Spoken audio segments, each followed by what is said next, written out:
Everyone, good afternoon. Ang lunch na meron tayo ngayon ay boiled vegetable. Yan siya.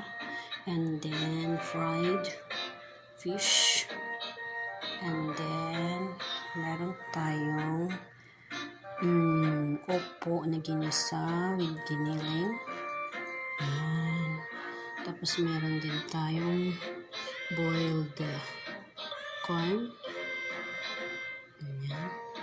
Tapos meron din tayong giniling with eggplant. Yummy guys. Ito yung lunch ng amo namin. Kasama yan. At ito din yung sa lunch namin. Tapos meron pa yung white rice. Yan. Yummy. Diba guys? Ang sarap. Sana na-enjoy nyo manood.